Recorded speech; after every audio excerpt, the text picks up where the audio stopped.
In Nauvoo, Joseph Smith secretly expanded plural marriage, claiming an angel with a drawn sword commanded him to take multiple wives. The hidden relationships with teenagers, married women, and followers he trusted sparked betrayal, scandal, and rising anger among his closest allies. When dissenters exposed the practice in the Nauvoo Expositor, Smith ordered the press destroyed, igniting a statewide backlash.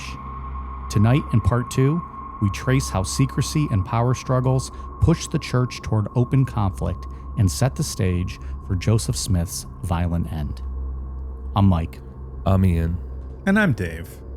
If you've been considering whether to have a polygamy discussion with your wife, but you didn't know where to start, stick around. Perhaps the key is letting her select your second wife. What could go wrong? This is Necronomipod.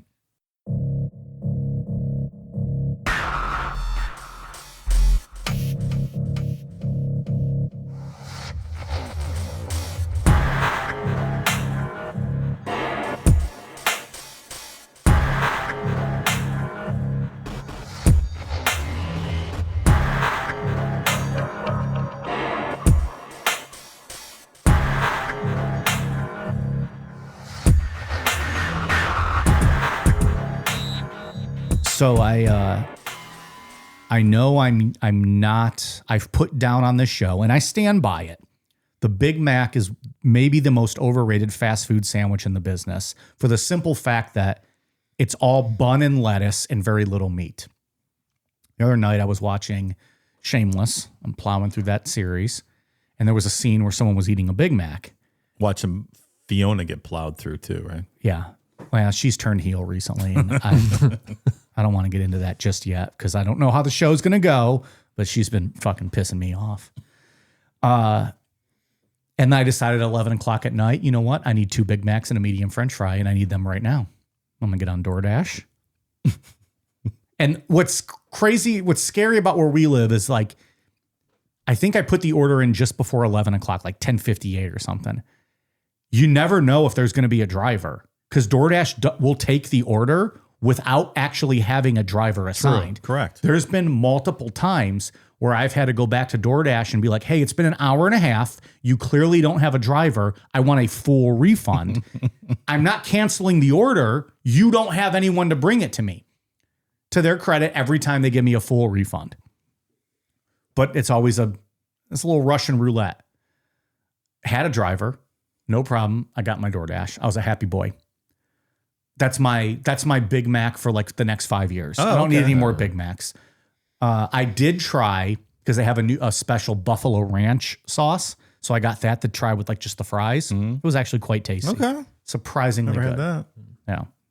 Anyways, that's all. I thought it was going to take a turn. No. Like the driver fucked up or... Nope. Driver did fine. He killed no the issues. driver. Had to bury him in a backyard. It's more of a fat boy conversation. At 11 o'clock, I decided I needed that right then and there. I will match you a McDonald's story then. Oh, I was coming home a couple weeks ago.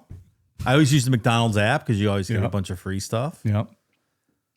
Went through there. Always check the bag. Always check the bag. Every time I check the bag. Yeah. This time I didn't check the bag. I don't know why. The bag seemed the appropriate weight. And You give it the weight test. it seemed Sometimes. fine. Yeah. Half the order wasn't there. Got home. No. When you're talking about DoorDash, you have a way to report that and get credits. When you use the McDonald's app, there's no such mechanism. You have to submit this whole thing, then they don't get back to you. And then you submit another one, they don't get back to you. I wasn't letting it go. I said, you're refunding me the full purchase price of this order because only half of it was there. You fucking ruined my dinner. I want a full refund. Yeah. And? Took me some back and forth with corporate, but I'm happy to report that I got a full refund. Nice. It wasn't that much money, but I will not let that go for the principle. Fuck you. No. You have to have a better mechanism in your McDonald's app to report shenanigans and malfeasance. Is it request refunds? Was it the McDonald's by us that's horrible? Yes. Yeah. That's because they have a bunch of little kids working there. Yes. Like 14 years old. And correct. Shit. I try to be mindful of that, and I understand. But at the same time, you got to get orders right. Yeah. And at the same time, it's fast food. The food should be ready. That's why I go. It's not made to order. It's fast food. I have been there numerous times at like a 3 or 3:30 in the afternoon. Not busy, rush hour, not dinner, not lunch. I'm the only car in line. And I'm asked to pull up and park because there's no food ready. It's fast food. It's supposed to be ready. Sir, we're waiting on your hamburger. My hamburger? Yeah. How is it not you done? serve 5 billion. It says on the sign. What are you talking about? And like, I don't go there because I want it made to order. I go there because I want it quick. Yeah. So like, you're not doing me a favor. Yeah, fries will be done in about 8 minutes. Yeah. Fucking Christ. Which I don't mind at the end of the day, because that's what that's always my dream, is to get fresh hot fries, freshly salted. But they're not saying it's the fries. They're not saying that. And you can tell when you get it if it's the fries or something else. 100%. It's always the burgers or like the breakfast sandwich or whatever. I don't understand. Just make a fuck ton of them. You're going to sell them. I've never, anytime I'm there, I'm fairly certain there's not an adult running that one at all. Like, I've never seen an adult man. Lord of the Flies over there. It really fucking is. They for real hire a 14-year-old. Like, that's where they start. And again, I'm never rude to them. I understand. It's like kids at the window. But it stops me from going there. They just recently built a Taco Bell next to it. I will go there more often than not just to avoid the McDonald's. They're building a Chipotle across the street. My fat ass is going to be there multiple times a week. Opens in like 2 weeks, baby. I have thought about looking it up and trying to be first in line. I know. Maybe I can like live Zoom or Insta Live or whatever that's called and be like, oh, I'm first in line. What's up? I'm here the night before. It's 9 p.m. I got a tent. I'm going to sleep here. They call the cops on you because like, what the fuck is I'll do that with you. So you're loitering. Chairs? So you're loitering. We're going to arrest you. I'll do that with you. We'll set up in the. Do that? They have a drive-through too with this one. We'll make a fire in the drive-through, set up camping chairs, and we'll sleep out there. Maybe that's the move. Just park and we block the drive-through so we're first in line. Yeah. And we'll be the first drive-through. Yeah. I didn't know they had a drive-through. You just broke that news to me. Yeah. How does that work? You just pick up online orders through there? That's what I'm wondering. Could be. Is it an online thing? You can't sit there and order Chipotle at a drive-through. I mean, I guess you can. I don't love it. It'll be quicker than McDonald's. Oh, people, 100%. so. Yeah. Yeah. Oh, yeah. Whoa. By the time you get to the window, your burrito's ready to go. Yeah, right. McDonald's people, pull up for that cheeseburger. We don't have any ready. We didn't know. We didn't know you were coming. We didn't know. We've never heard of anyone ordering a 10-piece nugget before. Yeah. That's going to be 13 minutes. Wow, you blew our fucking minds. It's 3:00 on a Tuesday. You want a 10-piece? We'll have to order some chickens. We're going to pluck them in the back. Oh, man. You're right. That place is the fucking worst. Well, okay. We got part 2 to get to now. Could be worse. We could be magic underpant wearing polygamists in the backwoods of Missouri, right? Very true. Joseph Smith introduced plural marriage, polygamy, in strict secrecy in Nauvoo, Illinois in the early 1840s. But years earlier, he had already been hinting in private that God might someday allow plural wives. While he was working on his translation of the Old Testament in the early 1830s, he ran into stories of Abraham, Jacob, David, and Solomon with multiple wives and concubines. According to later accounts, he said those passages really bothered him, made him ask God why those men had been allowed to live that way. He later told close associates and some of his plural wives that an angel first appeared to him around 1834 and commanded him to start practicing plural marriage and eventually introduce it to the saints. He said the angel came 3 times between 1834 and 1842, repeating the same message. And we'll talk about it. It gets a little more aggressive. But I bet Joseph came a lot more times between 1834 and 1842. I get it. It's a sex joke. It was. Oh, you mean? was. Oh, coming.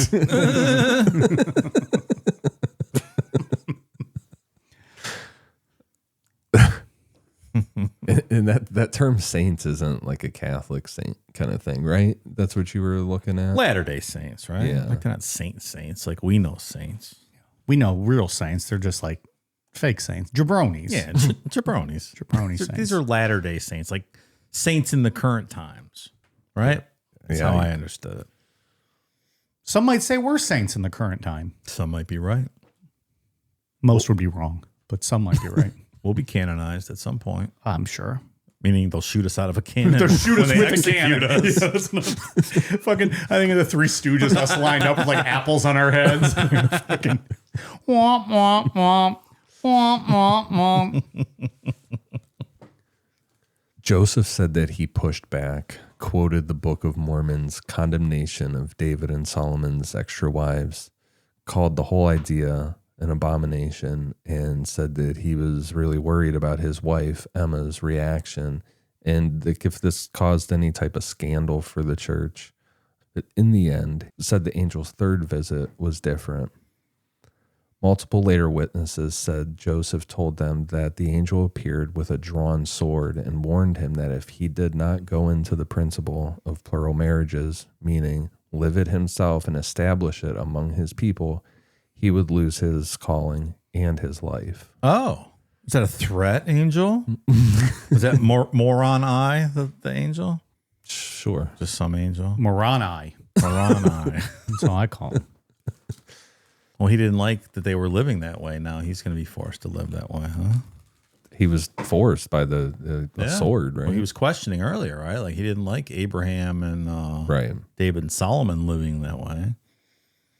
Essentially, the angel came down the first time and was like, hey, do it. Yeah. He didn't. Second time, hey, do it. And he didn't. Third time, comes with a sword. You're going to do it or I'm going to kill you. Strong arm. Yeah. Well, you can't say no to that then. It's your life's on the line. Just take the extra wives, right? Yeah, just do it, man. How you living, Joey Smith? And concubines and magic underpants. Obviously, that's not real life. But the struggle, What? the struggle of real life stuff seemed to have shown up in Kirtland, Ohio, back in 1835.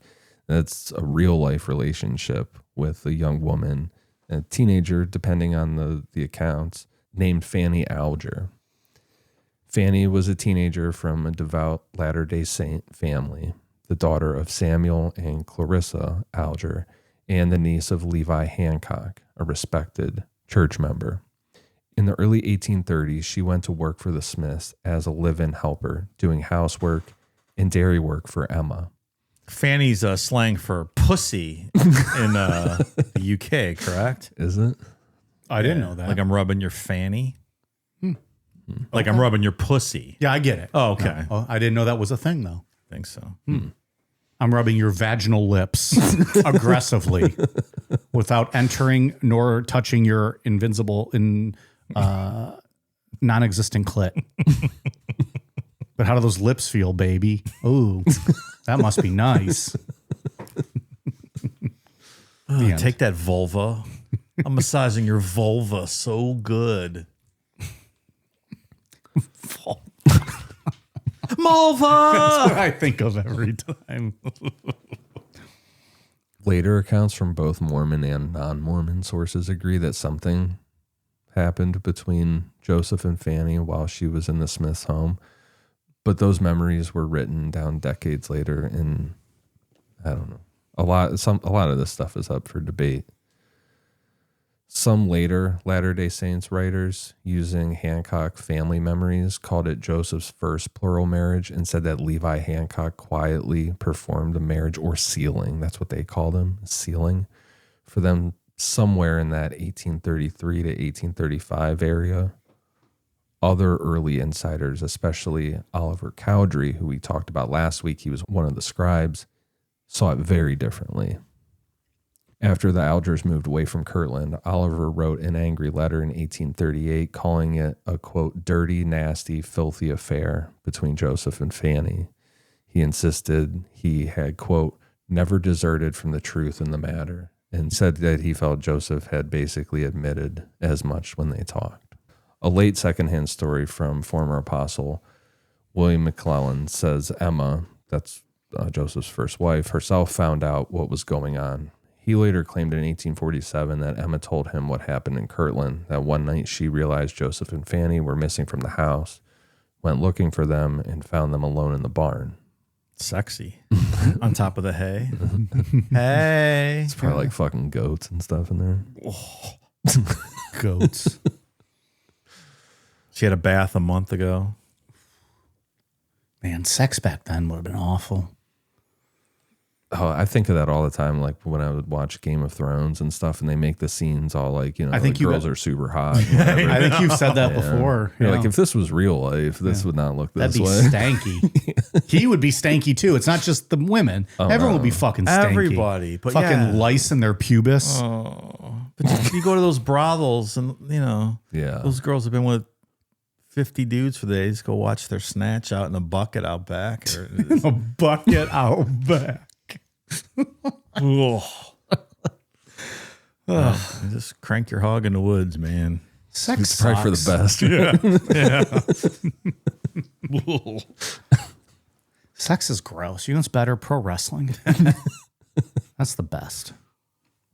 McClellan said Emma told him she looked through a crack in the boards and, quote, saw the transaction, which is a phrase that has fueled a lot of debate in the Mormon world, whether she saw an actual sexual encounter, them being married or maybe kissing.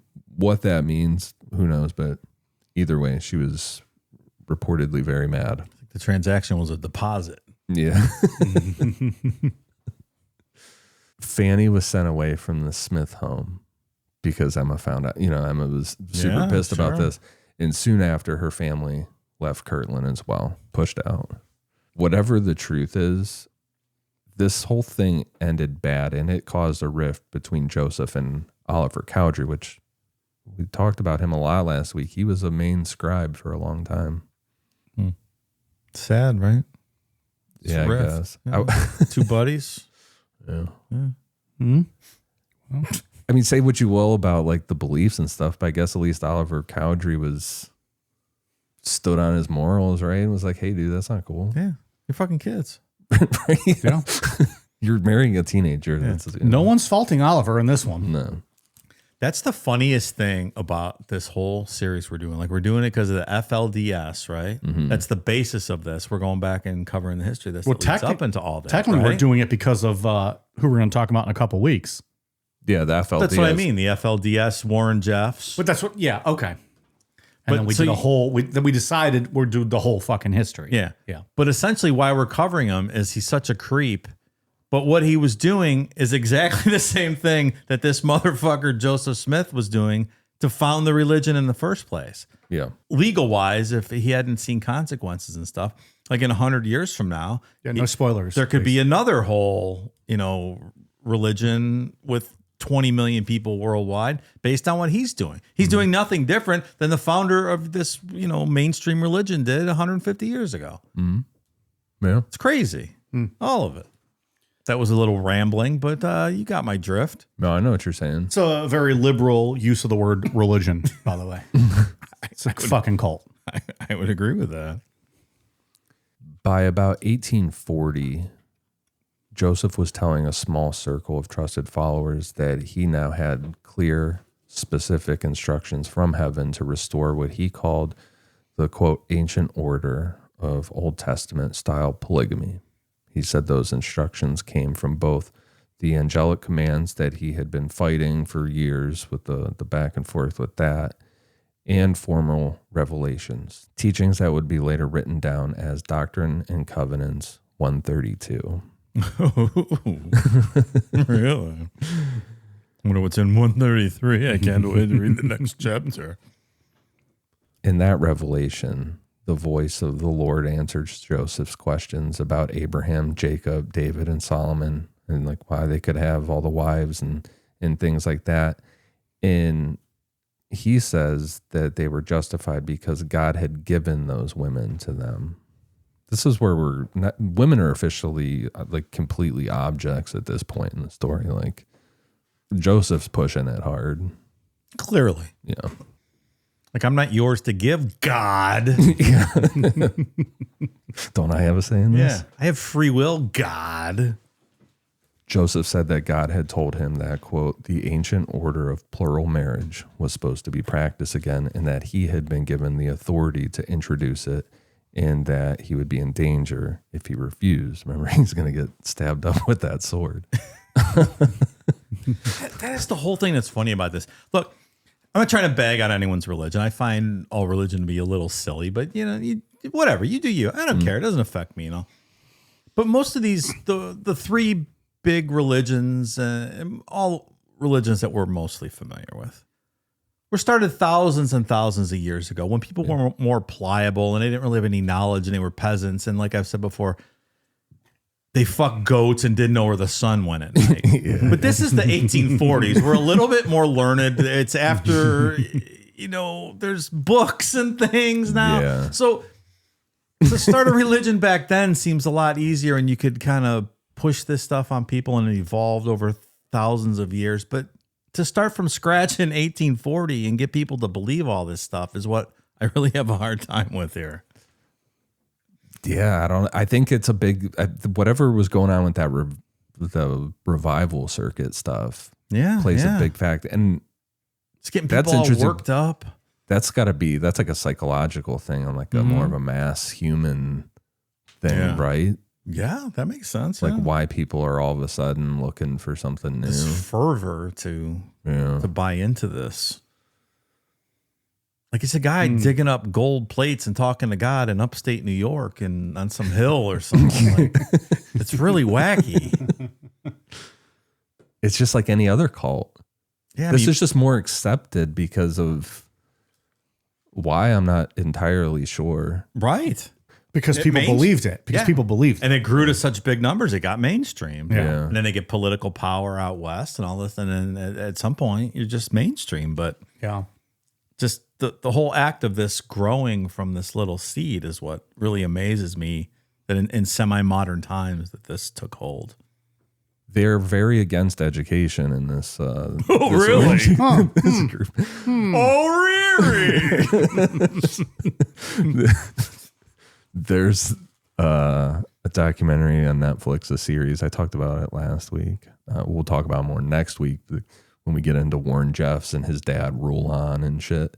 But like girls that married Rulon, his dad, when they were like some girls are like 17, whatever. Like they had no concept of like where babies fully came from and stuff. Exactly. Like they keep these girls as about as stupid as they could possibly keep them. Yeah. It was shocking to me, like how little they knew. Sure. Knowledge is power. You don't go for this shit when you have a fucking broader worldview of right. the world. Yeah. So Joseph, there's kind of a difference here between like the actual plural marriage and then the idea of celestial marriages. From my like a loose understanding, I guess the celestial ones are more where when we talk about him marrying a woman that's already married to another guy, like it's more of a symbolic thing. That also gets into when they go to heaven and they get their own universe and stuff. And Hell yeah. Like that kind of stuff. Fuck yeah. I'm waiting for that. I'm converting on my death. I have taken steps to have myself baptized after death so I get my own universe. You can do it. You can do it. You can. They do that all the time. Yeah. Can you imagine you're like a Catholic, you're up in heaven with Jesus, just chilling, you lived the good life, you got baptized, you entered the kingdom of heaven, you sit at the right hand of the Father with Jesus, and then all of a sudden, some asshole on earth like baptizes you after you're dead, and you get zapped into some fucking Mormon universe. You're like, what the fuck? How'd I get here? I was just with Jesus.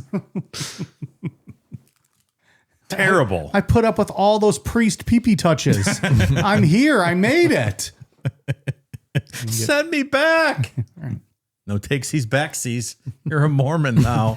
No. That's what Jesus says as you're leaving. No takesies, backsies. On April 5th, 1841, is when Joseph took his first known plural wife, 26-year-old Louisa Beeman. The ceremony happened at night under an elm tree Louisa wore a man's coat and a hat as a disguise, and a guy named Joseph Bates Noble, close confidant, performed the sealing. He's not noble in my book. No. Let me tell you. Son of a bitch. Noble later said that Joseph and Louisa slept together as husband and wife right afterward. I don't know if they just banged right there. Was he watching like Game of Thrones? They carry him into the bedroom and watch? How the fuck does he know? But that's considered the historical for sure start of it. By the end of 1843, Joseph had around 30 wives, most in their late teens or 20s. The youngest, Helen Mar Kimball, was 14 when she was sealed to him in May of 1843 at her parents' urging. A few were older, closer to Joseph's age in their late 30s, and some were already married to other men. Imagine pushing your 14-year-old daughter out on this fucker. Yeah, you should marry him. He's got a lot going for him. He's the church elder. He started this whole thing. He's the prophet. He's going places. You're going to get a sweet universe. That is how they see him, though, as the prophet. Yeah. He's the one looking in the hat at the stone. Yeah. He's balls deep in that hat. He sees everything. It is so hard to believe some of this stuff sometimes. All the time. All the time. Yeah. These martinis are so fucking delicious. Sucking them down way too quick. And you're second one tonight already? Third. Oh, you had a pregame one. Mm-hmm. Yeah. Yeah. Your wife makes a good martini. She does indeed. Hey, his glass is empty. Jesus Christ. What the fuck? You go pound on the wall. It's just lying down shit. Oh, Jesus. So in those ones where a woman was already married, she usually stayed with her first husband, and the sealing was seen as a for eternity only kind of thing. This is a next life thing. That's in the universe. That's not right now. And it's not clear whether he was sexual within these relationships. Later accounts, historical figures, say that about half of Joseph's plural marriages included sex. So in my mind, right, Joseph is a con man. He's a cult leader, like every other cult leader there's been, right? So I wonder how he's just, what is the point of marrying a woman that you're not going to be with? Is it just a dominance thing to just further spread out control? Just to control a larger portion of the population? Perhaps. I'm hoping to figure that out by the end of this series. How you pull off having more than one wife?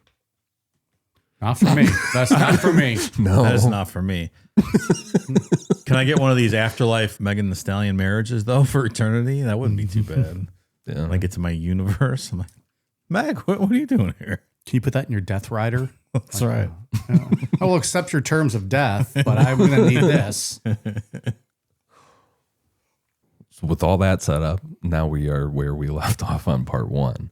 We're in mid-1842 when things blew up in a public aspect. All this shit was going on very, very secretly. But remember, John C. Bennett, the mayor of Nauvoo, and one of Joseph's closest allies, was caught seducing women. Uh-oh. He was telling these women that Joseph had approved of spiritual relationships, which is essentially just, to him, it was just how he was doing it. He was just hooking up with people. But he was using Joseph's name to justify his own behavior. And Joseph was pissed. He publicly denounced Bennett as an adulterer and had him excommunicated. To be clear, he was doing the exact same thing as Joey. Yeah. He just was probably dipping into the plural wife pool and he didn't like it. Yeah. I would guess. Because this whole con's about sex, as most con cults are. Yeah. Sex and money. Yeah, of course. Not gold plates in the ground. No. But you don't want someone getting into your pussy pool, shall we say. Well, And there's a very, very real political and I guess law and order kind of aspect to this, because remember, they are recognized as Nauvoo is a legit place. Mm-hmm. Bennett is a mayor. Like he was for real the mayor and stuff. So He was a threat to Joseph. yeah. Because remember, Joseph he's a cult leader, but now he's got a whole city to himself. Yeah. So maybe Bennett was getting a little too big for his britches, and he used this as an excuse to chop him off at the knees, get rid of him. Yeah. Bennett left Nauvoo and published an expose accusing Joseph of secretly marrying tons of women. Church leaders called Bennett a liar and said there was no such doctrine. At Joseph's direction, several associates signed statements saying that Joseph was moral and monogamous. We had to do that for Mike a couple years ago, if you remember. Signed sworn statements. Yeah, for that lawsuit, saying that Mike's moral and monogamous. we'd be tiptoe around what we say here. Guys, we got to be careful. So how does he expect to keep this whole thing secret from the broader population, but have all these wives? Seems kind of silly. Sounds Not kind a of great narcissistic. plan. Yeah, like I'm so smart and I can. Everything will fall in line. Yes. Seems silly. Like a move forward type person, and always just change the. Mm-hmm. That's one of the things cult leaders have to be good at, right? Is just always adapting. Yeah. Just being able to just flow with everything. Because there's a lot of doomsday shit in here, especially when we get into the whole point of the show, the Jeffs. They're big into the end of the world. Of course. Yeah. I'm not big into the end of the world. Yeah. I welcome it. I think I've said this before. Fucking bring it on. What? Who cares? Enough's enough already. I want to see somebody stop the damn match, as Jim Ross once said. I would like to see humanity flourish, Mike. I'm not of the same opinion. I would like to see us flourish as well. We need a big 180 here. A big 180 here soon. To most people in Nauvoo, any rumor of multiple wives sounded unbelievable. And I guess it's possible to get away with it at this stage, I think, because at the time, Chicago at the time was roughly the same size as Nauvoo. So he would have to, he's married to 30 women. That seems like a lot, but it's a big fucking city too, like a big population, but not big enough that rumors aren't going to go around. Yeah, sure. Yeah. Look at our town. Big fucking city. Everyone knows everyone's business here. Right? Like this is, I guess. We're a small town, but like everyone's fucking business is kind of out there. To an extent. I mean, I don't mean like everyone knows personally me, but yeah, this certainly has the feel of like everyone's kind of knows who you are and what you're doing and that kind of shit. I try to live in anonymity. Yeah. Me too. Too bad for you guys. You're famous world-class podcasters. So. Can't even walk through Target, Ian, without getting recognized. That's true. Dave, you can't eat buffalo chicken wings at a fucking sports bar without getting recognized. To be fair, that was one time. Yeah. Well, but it did happen. Yeah. Our pal Amy. Not my pal. I never met her. She's quite lovely. Lovely local fan. All right. I'll take your word for it. Mm-hmm. She's all right. I'm going to tell her to carry a butcher knife around. And if she ever sees you, doesn't come up behind you and scare you. After the Bennett scandal, Joseph tightened secrecy and stopped taking new wives for a few months in late 1842 to let rumors cool down. A few months? You're like, I'm going to lay off this wife shit for a few months.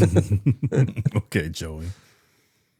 But then, just a couple months, because in early 1843, he started again. And that's the year that he married some of his youngest, that girl we talked about earlier that was 14, Helen Mark Kimball, and the Lawrence sisters, Sarah, who was 17, and Maria, who was 19. He's just a common pedophile. Yeah. Meanwhile, his first wife, Emma, eventually had to face what was happening. Emma had been with Joseph since before the church was organized, and she was not a fan of the idea of sharing her husband. For a long time, Joseph kept her mostly in the dark or gave her vague reassurances. But we said the rumors they're going to go around. She's going to hear at least some whispers of this shit, and tension starts building up. Joseph tried to tell her that God had been the one that commanded polygamy, but this is a very much like Jim Jones. I know I say it later, but like where she's like, motherfucker, I've been with you since the beginning. You're not pulling that God shit on me. Like, I know. You were dousing for buried treasure, pal. And that's exactly how it's told with how Marceline and Jim Jones ended, where he tried to do some of the God shit to her. And she's like, no, that's not working. Mm-hmm. So then Joseph had another idea. He suggested that Emma kind of get a choice, that she could pick a couple of women for him to marry. Maybe if she had some control over who the women were. Smart. Good call, Joe. Good call. Got it. Like we said, you got to adapt. Mm-hmm. Call an audible. Let your wife pick your new wife. Sure.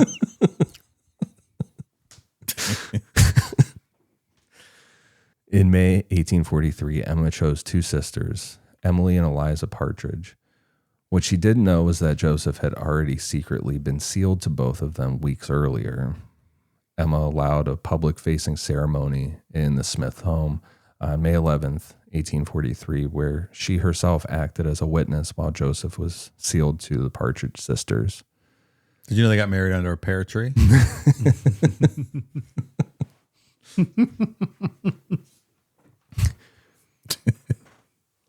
Look, as you could expect, this did not go well. Emma, within a couple of days, she went from kind of like, maybe I'll try this, to back to being pissed off, and she wanted those girls out of her house. Oh, that's weird.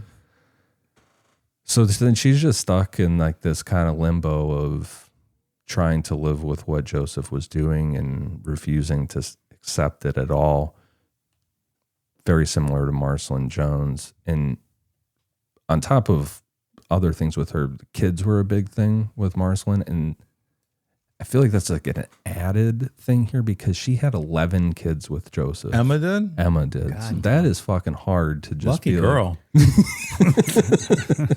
that, like, you 1840s picking up 11 kids, like, it's not happening. So she's stuck.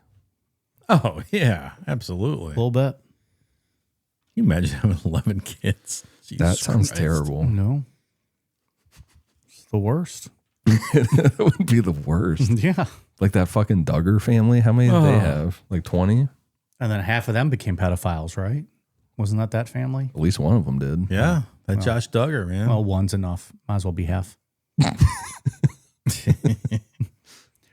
In July 1843, Joseph turned to revelation to try and settle this once and for all. On July 12th, he called his scribe, William Clayton, and dictated a long revelation about marriage, covenants, and plural wives. This also gets put into the Doctrine and Covenants, section 132 that we talked about. Of course. Where else would it go?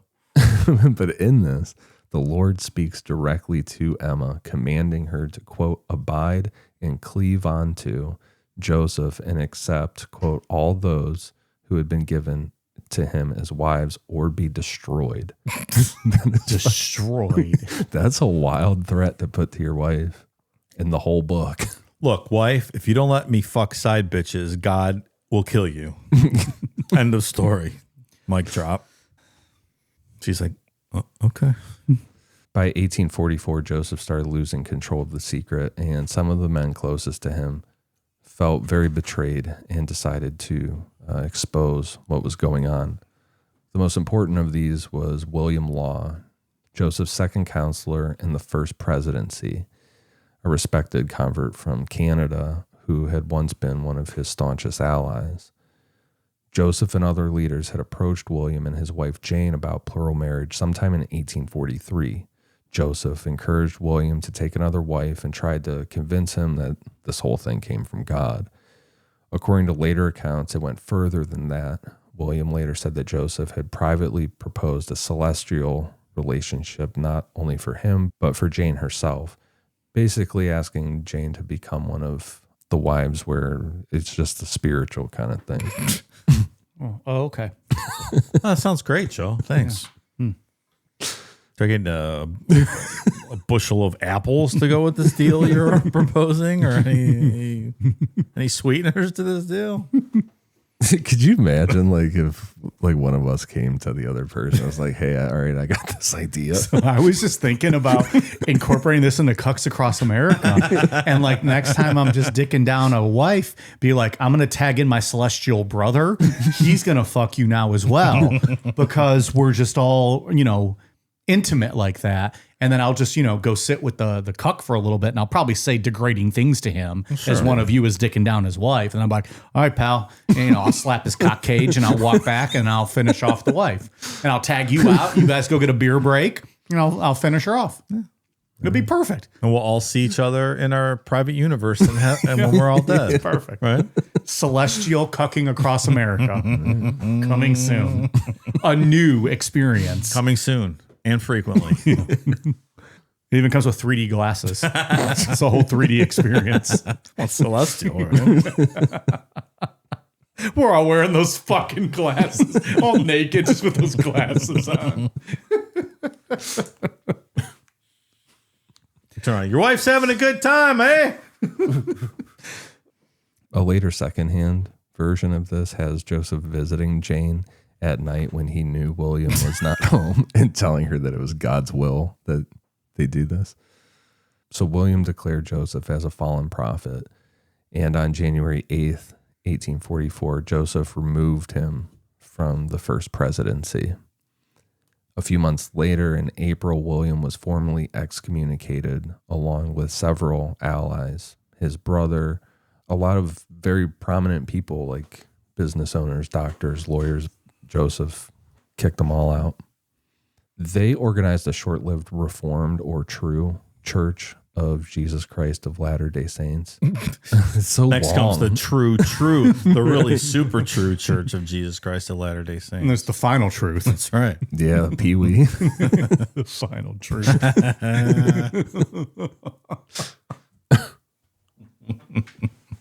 This show is sponsored by BetterHelp. The changing season brings colder temperatures and days that grow darker. This can be a tough time for many people, feeling sluggish, unmotivated, or even depressed. This November, BetterHelp is encouraging everyone to reach out.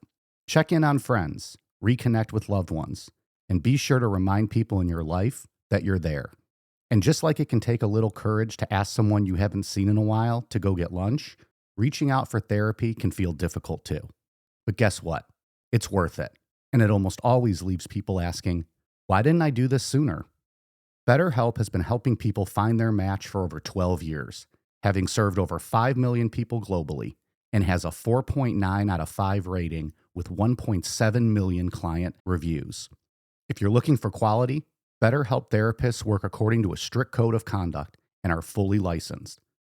With over 30,000 therapists, BetterHelp is the world's largest online therapy platform. After filling out a brief questionnaire, you'll be matched with a therapist that is tailored to fulfill your needs. And it's convenient, too. You can join with a therapist at the click of a button, helping fit therapy into your busy life. If you aren't happy with your match, switch to a different therapist at any time from their tailored recommendations. This month, don't wait to reach out.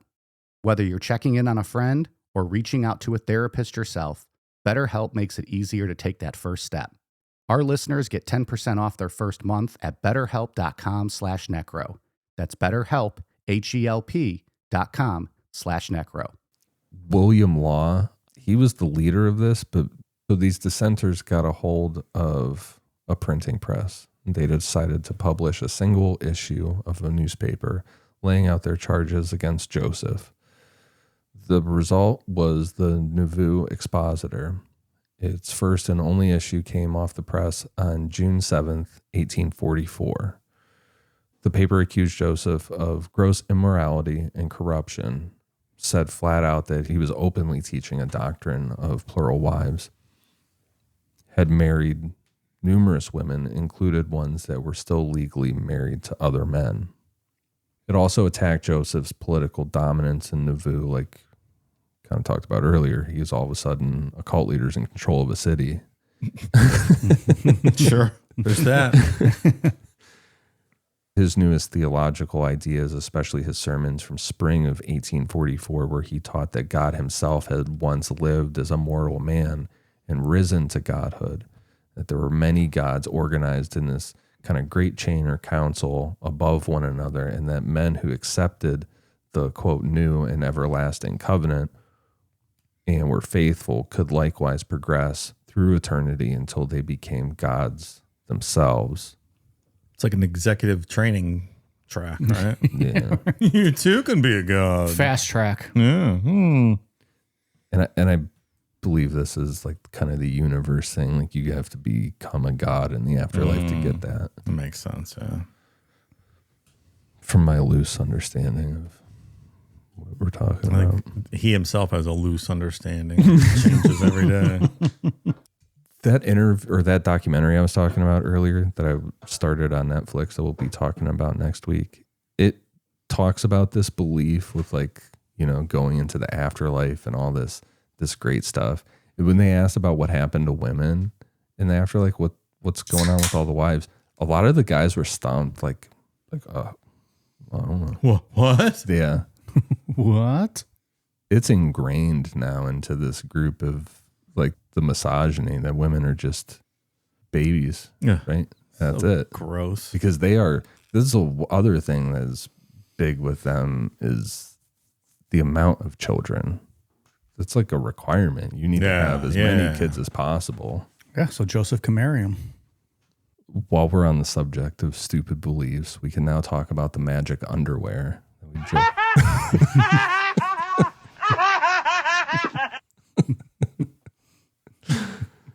Joseph introduced the temple garment in Mormonism as part of a new endowment ceremony he rolled out back in 1842. He told early followers that the, quote, garment of the holy priesthood was patterned after the coats of skins God gave Adam and Eve, and later leaders said he'd been shown its design by an angel. In Joseph's teaching, it wasn't just underwear. It was a piece of sacred clothing tied to priesthood covenants, meant to be worn under regular clothes for the rest of the person's life as a constant reminder of those promises. He also taught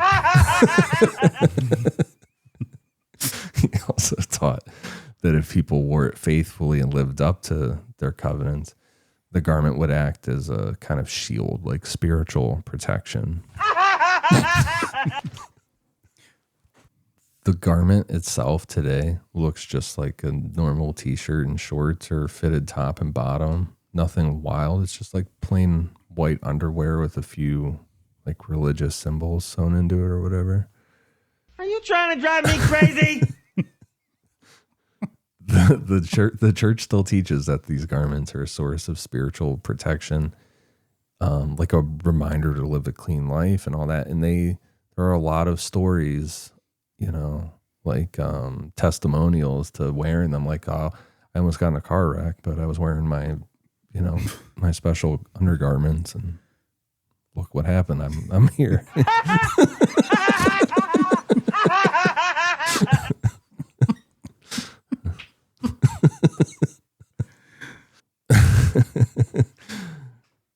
So get back to the newspaper being published. Joseph was not happy with this. On June 8th and again on June 10th, 1844, the Nauvoo City Council met. They read the paper aloud and argued that its accusations were libel and would stir up mob violence against the city. Hyrum Smith, that's Joseph's brother, said he wanted the press declared a public nuisance. John Taylor, another apostle and councilman, insisted that, quote, no city on earth would tolerate that kind of slander. Joseph reportedly said he would rather, quote, die tomorrow and have the thing smashed than let it keep fueling this mob mentality, which that is there for real. You know, Joseph, he's off the rails. But last week, when they weren't doing anything wrong, their homes were getting burned and shit for it. Like there was That's a valid point. So they fall back on that to say, we're being persecuted. Yeah. Which they unjustly. were, but they were though. No, I understand. Now they're just going to use that, Of course, and kind of yeah. fall back to it. Sure. Because they know the expositor story was 100% accurate, Yeah. and you're lying. Yeah. Isn't it funny how religion never has anything to do with actual religion or enhancing humanity? It's just all about political power and money and fucking. The basic ideas Always. of some religions are always good, Yeah, right? yeah. Like It's just the people the that carry them fundamental out. teachings, and then it just gets, corrupt along the way. That's it. Like, I'm a big fan of Jesus and his teachings, Jesus the philosopher and what he has to say in the Bible. I think it's fantastic. It just never turns out that way, does it? I enjoyed that the TikTok series from a couple months ago where this girl was calling churches and asking them for baby formula with everything that had been going on. And it was wild to see which ones shut her down and said you have to be a member of this church. There was a lot of Yeah, that. that's more great. than you would think. Close your legs, whore, right? Yeah. Yeah. It was pretty crazy. It's great. But then it was ones that you didn't think. There was some real kind of backwoods West Virginia one, and the dude was We'll ready help to you. help her. Yeah. Yeah. So Good for them. That sounds about right. Yeah. yeah. that's what it should be, right? Not all this craziness. Should be no judgment whatsoever. If someone comes to you in need, you should help them. Yeah. That's what it You should want to help them. all be about. Yeah. Across the board, 100%. Yep. Yeah. That's that goes back to that fucking clown in Texas. Who's that? Joel Osteen. When they have a hurricane, whatever. He's got the, huge church. Didn't want to open it to people who couldn't be at their needed house. it. Not refugees, but to shelter from the storm, as Jesus might say. You're a fucking con man, asshole. Yeah. After a long debate, the council passed an ordinance against libel, declared the Expositor and its printing press a public nuisance, and ordered the mayor to have them removed.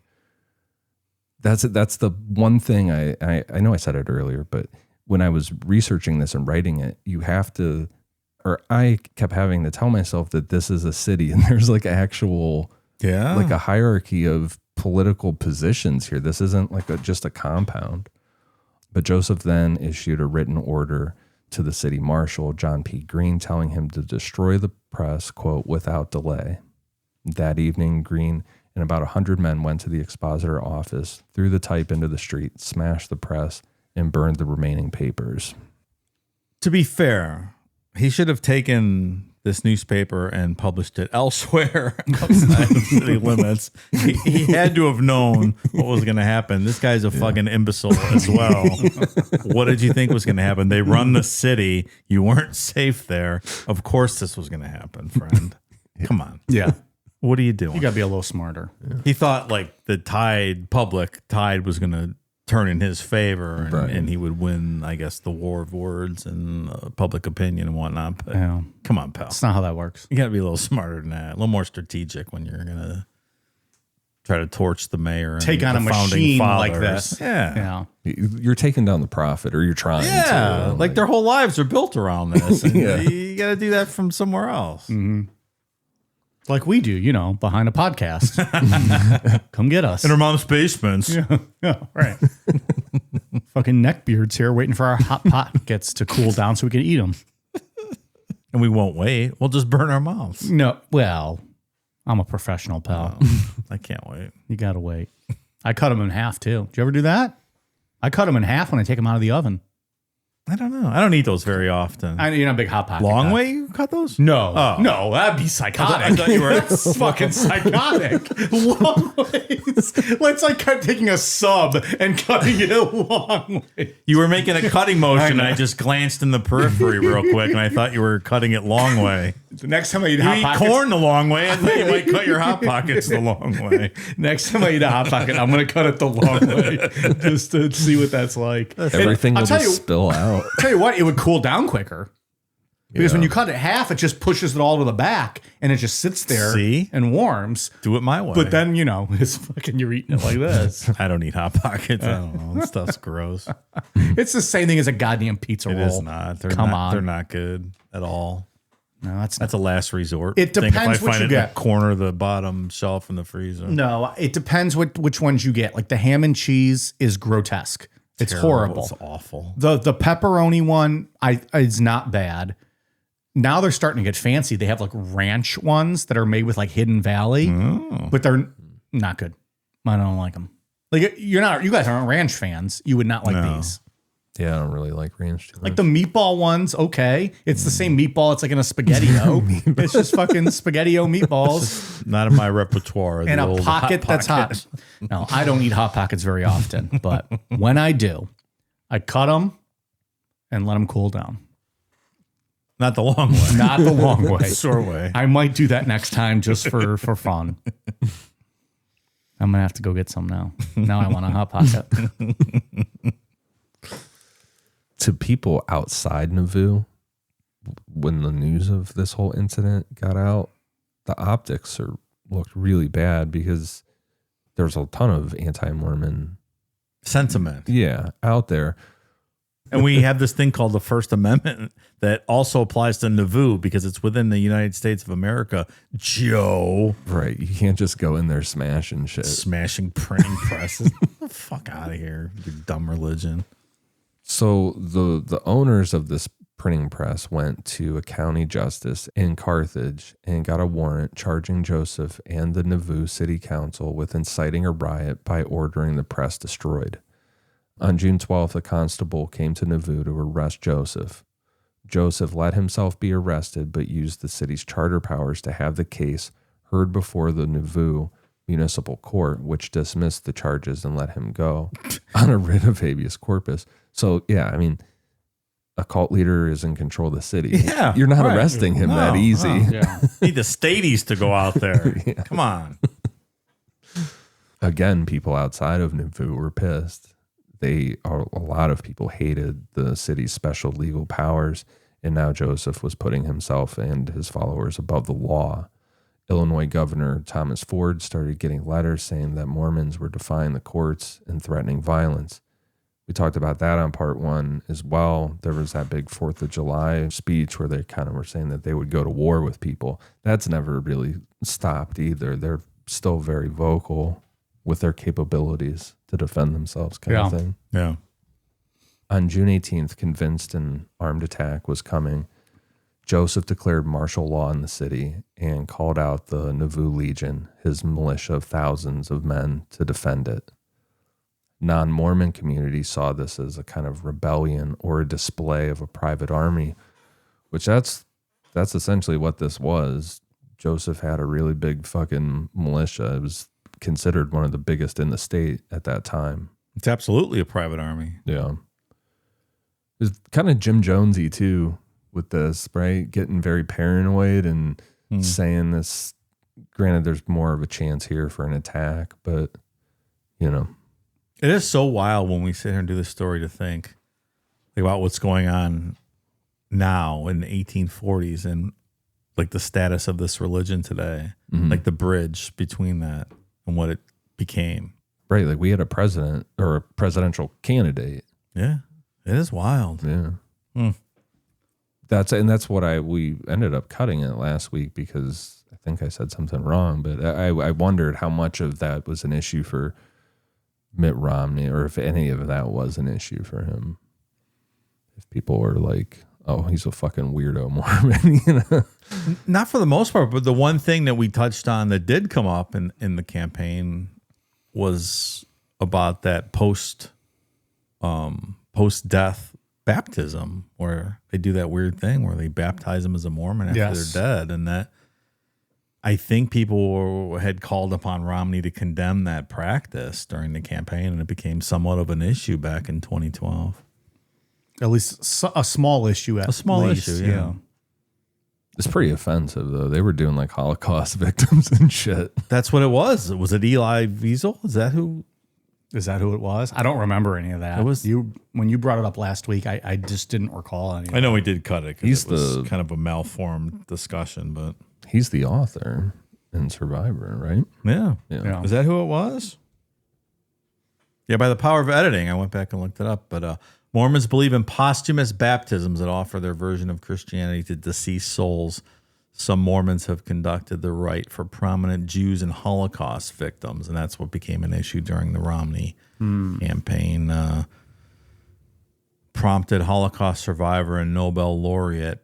Well, I actually looked up the pronunciation too, and it's Elie Wiesel, which I had never heard it pronounced properly. I always thought it was Eli Wiesel to call on Romney to denounce the practice. So that's where it came up in the Romney campaign.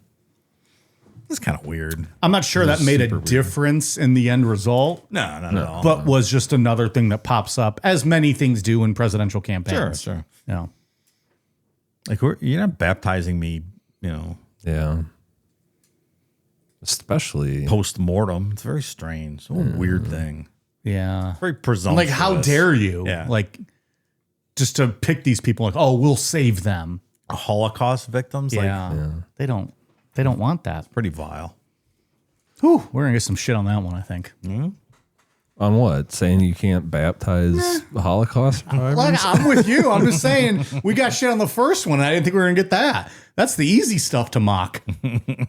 We had people coming at us. So Ford wrote to Joseph and the city council on June 22nd, calling the destruction of the press a, quote, very gross outrage upon the laws and the liberties of the people, and warned that declaring martial law in Nauvoo was just going to make things worse. Well, come on, Ford. Fucking step up and do something about this. It's your state. That's why I looked up last week. I really tried to look and see like if there was some type of corruption or like was there some backroom dealings that got them? Why were they just letting this happen? Right. Like, why did they get this amount of power? Yeah. It just seems like politicians just saw the voting block that the Mormons brought. So it's like, hey, let's kind of woo them a little bit. That'll better on our side than on the other side. And the rest of the public's like, hey, wait a minute. Yeah. Yeah. It's unfortunate, but yeah, that makes perfect sense. And at the same time, nearby towns like Warsaw and Carthage started forming, like kind of bringing their militias together a little bit and openly talking about, and in local newspapers, openly talking about war against Mormons.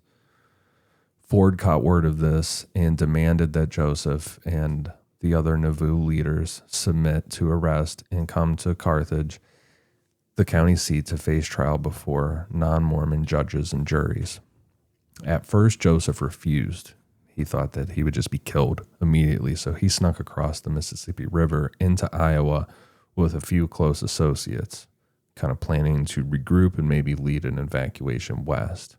But some of his followers, including his brother Hyrum and church president William Marks, sent messages begging him to come back. They said if he ran, their enemies would burn Nauvoo and claim the prophet had abandoned his people.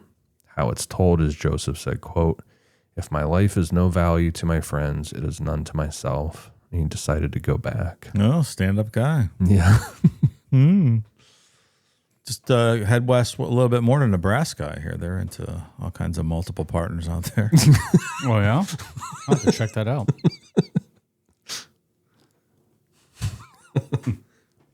On June 25th, 1844, Joseph and Hyrum, along with about a dozen other leaders, rode to Carthage and surrendered on the riot charge, trusting Ford's written promise that the power of the state would protect them and give them a fair hearing.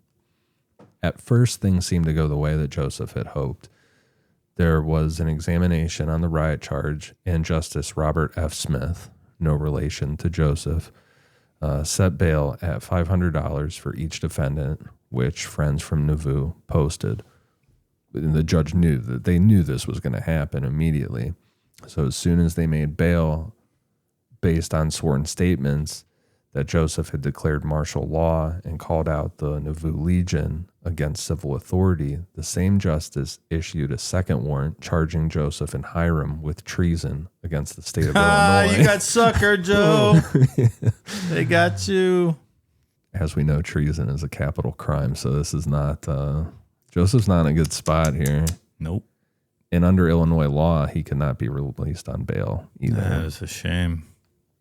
While their co-defendants went free to await trial, the Smith brothers were kept under guard and moved to a small 2-story brick jail in Carthage to wait for a treason hearing. Joseph and Hyrum were first held in the downstairs cells, but were later moved upstairs to a larger front room used as a kind of debater's room for more privileged prisoners. 2 close friends, Apostle John Taylor and Apostle physician Willard Richards, joined them there. Other supporters, including Dan Jones and Stephen Markham, stayed nearby and helped when they could. Governor Ford put the local militia, the Carthage Greys, in charge of guarding the jail. The Greys were openly anti-Mormon, and several of them talked openly about killing Joseph. Dan Jones heard guards say that, quote, "You will see Joe Smith dead before night." And when he told Ford about those threats, like overhearing this, Ford brushed it off as drunken talk. Well, that's not cool. But also Ford, I feel like, definitely knows damn well who he put in charge of guarding the place, you know? Well, and he suckered him into coming back, and they charged him with treason. So you'll never know the full behind-the-scenes story, but they're definitely, clearly there's some collusion going on here. They're stacking the deck against Joseph. Yes. They probably, I'm just guessing, maybe saw that the size of his militia, and they're like, this, and he's getting all paranoid and like, we've got to get rid of this guy. Yeah, it's not going to end well. Yeah. And it probably wouldn't have. Yeah, eventually. You know, they're dragging newspapers, burning printing presses in the streets, and like, that can't spread to the whole state. Yeah. That's dangerous. And no one even really knows for sure about the plural marriages yet. Yeah. Like 100, you know, like the outside world isn't like Right. in the know on like the fact that he really has 30 wives and all that shit. Mm-hmm. On June 27th, 1844, an elder named Cyrus Wheelock got a pass from Ford to visit the prisoners. Because it was raining, he wore a large overcoat and hid a small, multi-barreled pepper-box pistol under it.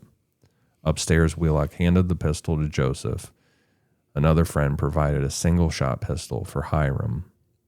Joseph wrote a last note to the Nauvoo Legion commander, Jonathan Durham, saying that he might need help if he survives, like kind of a game plan. He also wrote to his first wife, Emma, trying to, I don't know, I guess ease things over, say he might not make it home. Meanwhile, Governor Ford decided to leave Carthage and march most of the state militia to Nauvoo to kind of get things in check down there, leaving only a small detachment of the Carthage Greys to guard the jail. I'm sure that wasn't on purpose at all. Late that afternoon, between 5 o'clock and 5:30, an armed mob of roughly 150 to 200 men, many from Warsaw and nearby towns, some still wearing militia uniform, moved on Carthage Jail. They blackened their faces with wet gunpowder, so it'd be hard to recognize them. As they approached, the guards gave up a small resistance, if any. Some accounts say that they just fired over the mob's heads or like just fired in the air and then kind of moved out of the way, or in some cases joined in. The mob rushed up the stairs to the second floor and started firing through the wooden door where Joseph, Hyrum, Taylor, and Richards were gathered. Inside, everything turned to chaos. Hyrum and Joseph braced their shoulders and feet against the door while the mob tried to push it open and fired through the wood. Almost right away, a musket ball came through a panel and hit Hyrum in the left side of his nose, smashing his face and throwing him backward. Another ball hit him in his back as he fell, and according to John Taylor, Hyrum yelled, quote, "I'm a dead man," and collapsed near the window, dead or dying. Get in your own universe. Can't be that bad. What? He went to his own universe. Yeah. It's better than being in Carthage. For real, he's about to true. be in jail and then executed. Yeah, right. How you master your domain, your own kingdom, your own universe. Joseph pulled out the pistol that Wheelock had smuggled in. He pushed the door slightly open and fired into the stairwell. This gun was terrible. 2 of its 6 barrels misfired, but enough went off into the crowded stairs to pushed the mob back a bit. Later reports suggest that maybe 2 or 3 men were hit and possibly one was killed. But then the gun jammed and the mob surged forward again, shoved their muskets through the opening and fired into the room. John Taylor tried to jump out of the window to draw fire away, but the bullet hit his leg and spun him back into the room. Other shots shattered his wrist and hip. He went down and rolled under a bed where he was badly wounded but alive. Willard Richard somehow got away from this whole thing with only a graze on his ear and shoulder. Joseph made a desperate move. He ran toward the open window where Hyrum had fallen. Some accounts say that he was trying to escape. Others say he was trying to draw the mob away from his wounded friends. Either way, that open window is the only way out of there.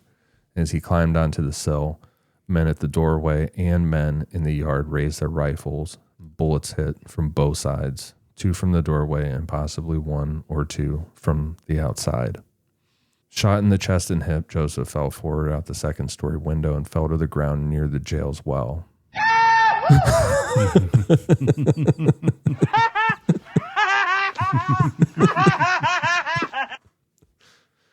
A group of men surrounded his body and fired at him again at close range. One man reportedly tried to prop Joseph up against the well to finish him off more dramatically, but others stopped at like, guys, we just fucking shot him at close range. Like, He's gone. Yeah, what are we doing? Then someone yelled that a militia company was coming and the mob scattered off into the woods. When it was over, Hyrum lay dead on the floor upstairs. Joseph lay dead outside in the dirt. John Taylor was bleeding from multiple wounds, and only Willard Richard was still on his feet. Richards pulled Taylor into a small adjoining cell and used a mattress and walking sticks as makeshift bandages and splints until help came. The next day, the bodies of Joseph and Hyrum were taken back to Nauvoo, where thousands of grieving saints and wives and everybody filed past their coffins. And that is where we will pick back up on part 3. Fun fact I found out at the end is Joseph was getting into trying to make a bid to be president of the United States. Some grandiose ideas there, but technically him being killed makes him the first presidential candidate in U.S. history to be assassinated. Technically. That's a fun fact, huh?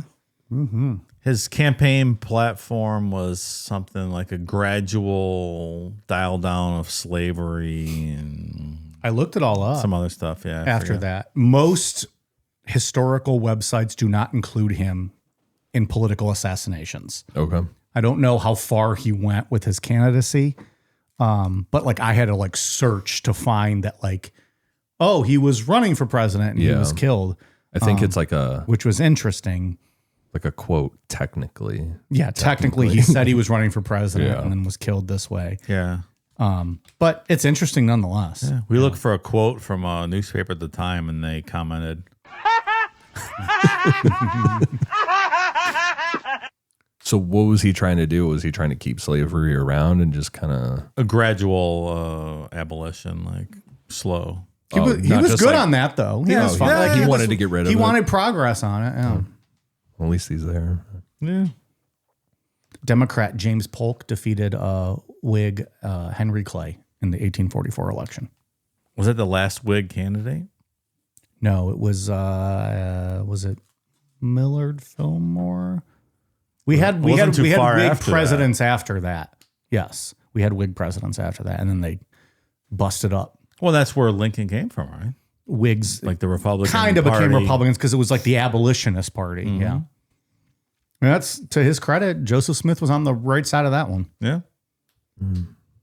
So I don't know a lot about Mormonism and the history of it, but I had no idea this is what happened to Joseph Smith. Oh, really? I thought he just died because people died young back then. I read this. I was like, holy shit, I didn't know this. Yeah, that was wild. I didn't. Yeah, I had no idea. I've never read the history of this at all. So that was something. Yeah, there's crazy drawings from back then of Joseph like falling out the window and stuff. Sure. I knew none of this. I was like, wow,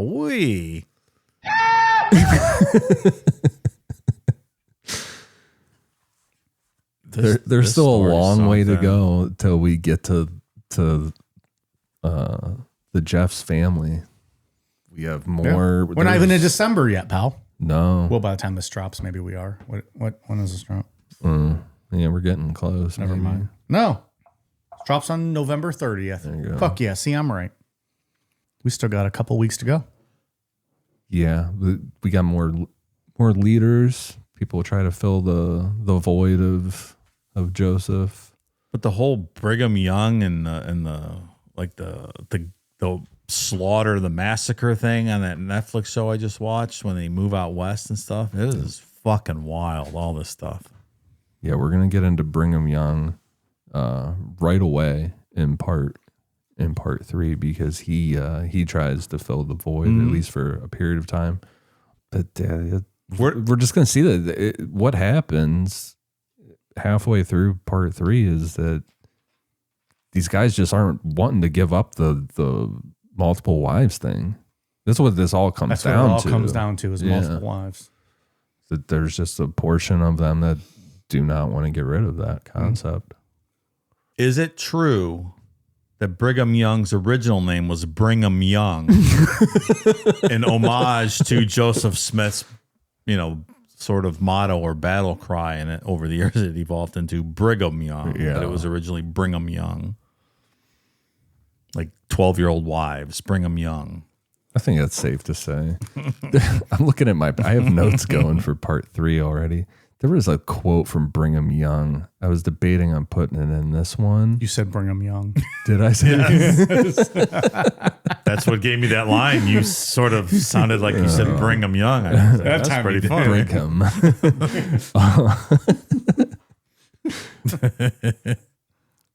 It's some dramatic quote where he was like, I was ready to accept death rather than have more than one wife because it was such a fucking,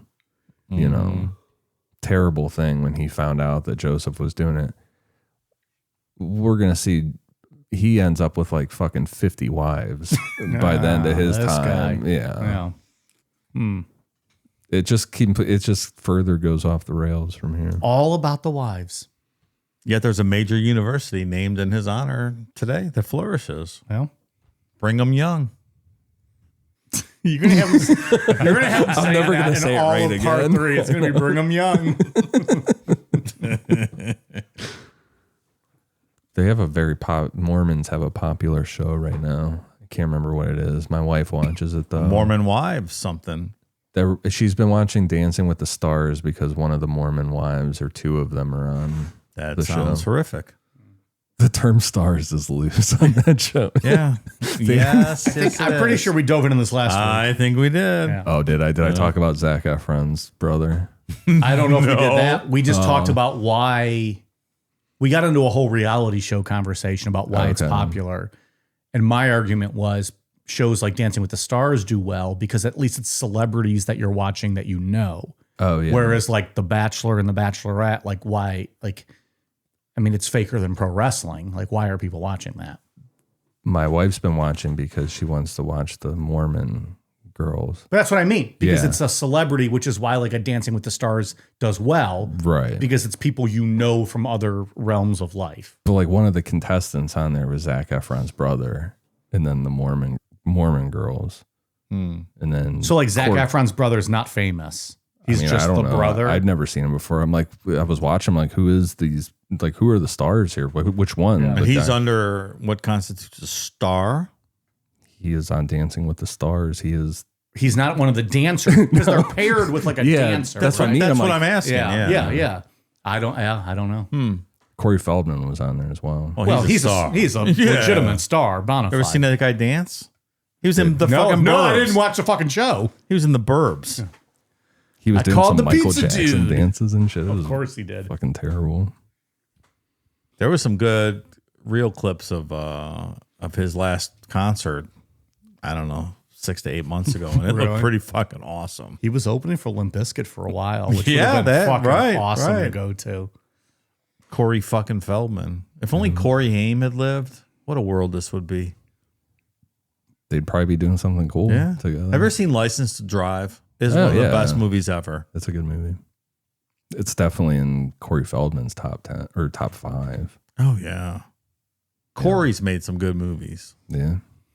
Dream a Little Dream, Corey Feldman. That's one of my, that might be my favorite Corey Feldman movie. Really? Stand By Me is pretty good. That's a good one. Was Corey Feldman in Stand By Me? He was a kid with the glasses. Was he? Yeah. What's that kid's name? Let me see that movie. Teddy Duchamp. Corey Feldman is in some good fucking movies. Yeah. He's in Gremlins, The Goonies. He just hung out with Michael Jackson one too many times or something. Yeah. Have you ever seen Dream a Little Dream? That's a good movie. That's a good Corey Feldman movie with Meredith Salinger, who's, I believe, married to Patton Oswalt now. It's kind of like where they switch bodies with Jason Robards. It's so stupid, but it's really good. Lost Boys is a great movie. Oh, yeah. Both Corys are in Dream a Little Dream. Good stuff. Lost Boys is good. I'm looking at Corey Feldman's movies here. Like, it's all solid shit. He's in some bangers, man. Yeah. Fuck yeah. But right at like 91, it starts going off the rails. Well, he's a lunatic. that might have something to do with it. All right. Well. License to Drive, where they have Heather Graham in the trunk. Phenomenal. Even the cover for that fucking movie is great. Memory Lane. What a world. What a world. That's all I got this week. All right. I would ask if there's anything else, but we got 3 more parts. There's a lot. There's a lot else. A lot else. But I don't think it's boring. I think some of our cult series, depending on what you're into, can be considered dry. I think sometimes they don't do as well as some of the other ones as far as listeners. But this one I feel like is very interesting.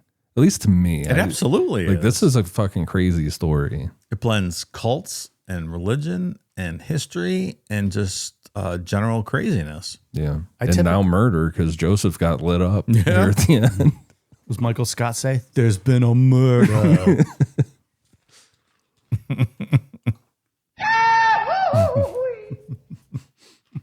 Too bad there's not video of him hitting the ground.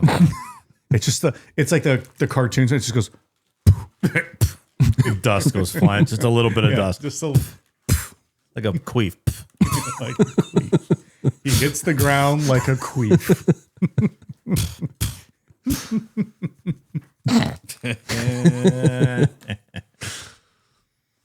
All right, Dave, what do you got on your end for us on Patreon? Well, before we get into new patrons, let's just remind people that Black Friday weekend, we have a 10% off sale going on Patreon, 10% off an annual membership, 10% off your first month's membership over at necronomipod.com. We got the stickers up for sale. 1 for $4, 3 for $9. It's going Friday, Saturday, Sunday, all Black Friday weekend. Get them while they're hot. Yep. Time's running out as you're hearing this.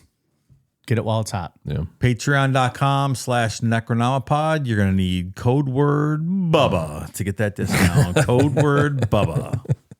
That's the secret code. Speaking of Patreon.com, we have some new signups. Thank you to new patrons, Trent Gregson, Brittany Stevens, Charlie Lewis, Mike's Refurbished Fleshlight. Wow, that thing's going to be stretched out. You're not even going to be able to feel that thing. Come on. Might as well throw it away. Yeah, what are you doing? Come on. Necronominominamimami. I think I got that right. It's a tongue twister. Yeah. Hannah McCoy, Ariel Vanette, Sydney Harrison, Octavian Christian. My wife's aunt was a Dr. Kevorkian patient. I don't think she's going to make Thanksgiving dinner this year. That's wild, though. That is. How long? When did Dr. Kevorkian die? So that must have been a long time. It's got to be 15 years, right? Yeah, I mean, his van's in Zach's fucking museum. We did a show, right? I think so. Long time ago. Yeah, on patreon.com/Necronomipod, where Friday, Saturday, Sunday only, you can get 10% off a membership using code Bubba. Sign up before the weekend's over. Code Bubba. You get the best deal out there. That's exactly right. Robin the Girl Wonder. Andres Garcia.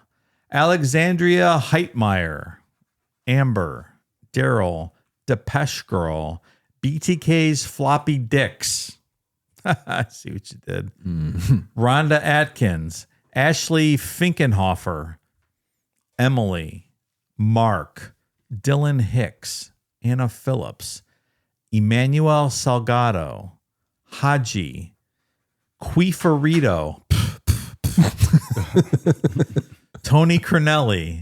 Kat Snacky. Karina Rodas. Shade Regalado. Thank you, Necronomipod! Exclamation point. No, thank you. Yeah. Don't thank us. Ashley Richardson. Gabriella. Sean Pillow. Donna Nicholson. Dave Baxter. Herbert Mead. Bleach Bum. The Big Dog. Fungus. Meta Yuunki 6. Random Nobody. Look, everybody's somebody. Come on. Effie. The Astro Cowboy. Logan McKeever. Grace. Christine Chavez. And Rachel Strong. Thank you, new patrons. Welcome aboard. Go take your dowsing rod and comb over patreon.com/Necronomipod. You'll find a treasure trove of content. Yeah, All see, kind of what, good stuff. see what fits your fancy. Enjoy. There's a lot of stuff out there. Ian, anything else on your end? Yeah, on Patreon, we just did an episode on Mel's Hole, which is always fun. Some Art Bell throwback. Always a Yeah. good time. A lot of people say it's the best call of all time. Interesting.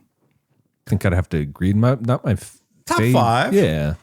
My favorite is always going to be the Area 51 call, just because that's just Which one? where he gets knocked off the air and all that. Yeah. Like that's That's the gotta coolest be, one. right? Has to be. Yeah. But Mel's Hole is fucking good. John Teeter and the guy flying over Area 51. Those are the top 4. I'm trying to think of Wait, were you guys not talking about the guy flying over Area 51? No, the guy that worked there that called crying and then got bounced off the air. I like the flying guy the best. It's really good. Yeah. I don't know what Super fake, super dramatic, super awesome. And art just plays into all of it. Sir, I don't think that's a good idea. You hear the sirens in the background for like 20 minutes. Like it's a fucking old timey thing. Oh, I got it. Number 5 is the Antichrist when he calls the Antichrist hotline. It's like, Oh, yeah. or whatever he That does. Antichrist one is so That's funny. the 5th best one. At least what I can think of tonight. Off the top of our heads.